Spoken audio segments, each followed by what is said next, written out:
Hello दोस्तों, आज हम वह कहानी सुनेंगे जिसे सिंहासन बत्तीसी की 23वीं पुतली धर्मवती ने राजा भोज को सुनाया था। आइए शुरू करते हैं। एक बार राजा विक्रमादित्य दरबार में बैठे थे और दरबारियों से बातचीत कर रहे थे। बातचीत के क्रम में दरबारियों में इस बात पर बहस छिड़ गई कि मनुष्य जन्म से बड़ा होता है या कर्म से। बहस का अंत नहीं हो रहा था, क्योंकि दरबारियों के दो गुट हो चुके थे।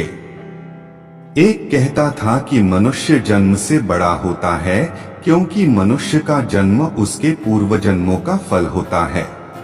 अच्छे संस्कार मनुष्य में वंशानुगत होते हैं, जैसे राजा का बेटा राजा हो जाता है, उसका व्यवहार भी राजाओं की तरह रहता है। कुछ दरबारियों का मत था कि कर्म ही प्रधान है। अच्छे कुल में जन्मे व्यक्ति भी दुर्व्यसनों के आदी हो जाते हैं और मर्यादा के विरुद्ध कर्मों में लीन होकर पतन की ओर चले जाते हैं। अपने दुष्कर्मों और दुराचार के चलते कोई सामाजिक प्रतिष्ठा प्राप्त नहीं करते और सर्वत्र तिरस्कार पाते हैं। इस पर पहले गुट ने तर्क दिया कि मूल संस्कार नष्ट नहीं हो सकते हैं, जैसे कमल का पौधा कीचड़ में रहकर भी अपने गुण नहीं खोता। गुलाब कांटों पर पैदा होकर भी अपनी सुगंध नहीं खोता और चंदन के वृक्ष पर सर्पों का वास होने से भी चंदन अपनी सुगंध और शीतलता बरकरार रखता है, कभी भी विषैला नहीं होता। दोनों पक्ष अपने अपने तर्कों द्वारा अपने को सही सिद्ध करने की कोशिश करते रहे। कोई भी अपना विचार बदलने को राजी नहीं था। विक्रम चुपचाप उनकी बहस का मजा ले रहे थे।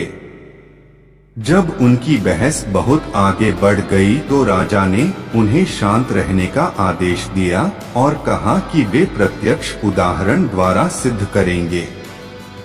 उन्होंने आदेश दिया कि जंगल से एक सिंह का बच्चा पकड़कर लाया जाए। तुरंत कुछ शिकारी जंगल गए और एक सिंह का नवजात शावक उठाकर ले आए। उन्होंने एक गडरिये को बुलाया और उस नवजात शावक को बकरी के बच्चों के साथ साथ पालने को कहा। गडरिये की समझ में कुछ नहीं आया, लेकिन राजा का आदेश मानकर वह शावक को ले गया। शावक की परवरिश बकरी के बच्चों के साथ होने लगी। वह भी भूख मिटाने के लिए बकरियों का दूध पीने लगा। जब बकरी के बच्चे बड़ हुए तो घास और पत्तियां चरने लगे। शावक भी पत्तियां बड़े चाव से खाता। कुछ और बड़ा होने पर दूध तो वह पीता रहा, मगर घास और पत्तियां चाहकर भी नहीं खा पाता। एक दिन जब विक्रम ने उसे शावक का हाल बताने के लिए बुलाया तो उसने उन्हें बताया कि शेर का बच्चा एकदम बकरियों की तरह व्यवहार करता है।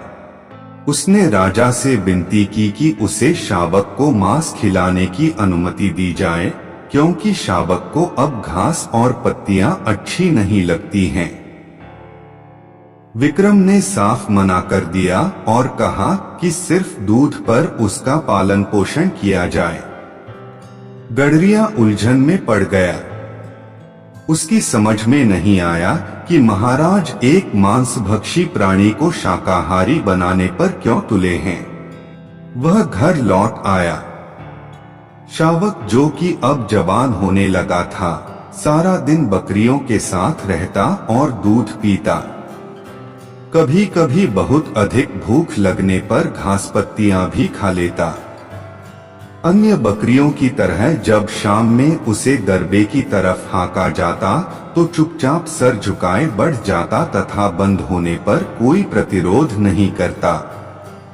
एक दिन जब वह अन्य बकरियों के साथ चल रहा था तो पिंजरे में बंद एक सिंह को लाया गया।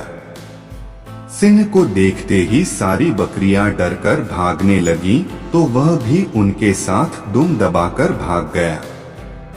उसके बाद राजा ने गडरिये को उसे स्वतंत्र रूप से रखने को कहा। भूख लगने पर उसने खरगोश का शिकार किया और अपनी भूख मिटाई। कुछ दिन स्वतंत्र रूप से रहने पर वह छोटे छोटे जानवरों को मारकर खाने लगा, लेकिन गडरिये के कहने पर पिंजरे में शांतिपूर्वक बंद हो जाता। कुछ दिनों बाद उसका बकरियों की तरह भीरू स्वभाव जाता रहा। एक दिन जब फिर से उसी शेर को उसके सामने लाया गया तो वह डरकर नहीं भागा। शेर की दहाड़ उसने सुनी तो वह भी पूरे स्वर से दहाड़ा। राजा अपने दरबारियों के साथ सब कुछ गौर से देख रहे थे। उन्होंने दरबारियों को कहा कि इंसान में मूल प्रवृत्तियां शेर के बच्चे की तरह ही जन्म से होती हैं। अवसर पाकर वे प्रवृत्तियां स्वतः उजागर हो जाती हैं, जैसे कि इस शावक के साथ हुआ। बकरियों के साथ रहते हुए उसकी सिंह वाली प्रवृत्ति छिप गई थी, मगर स्वतंत्र रूप से विचरण करने पर अपने आप प्रकट हो गई। उसे यह सब किसी ने नहीं सिखाया, लेकिन मनुष्य का सम्मान कर्म के अनुसार किया जाना चाहिए। सभी सहमत हो गए, मगर एक मंत्री राजा की बातों से सहमत नहीं हुआ।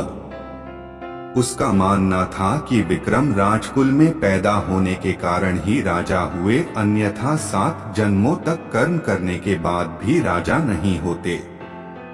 राजा मुस्कुराकर रह गए। आप इसी तरह कहानी सुनते रहे, खुश रहे और हमारा चैनल जरूर सब्सक्राइब कर ले। धन्यवाद।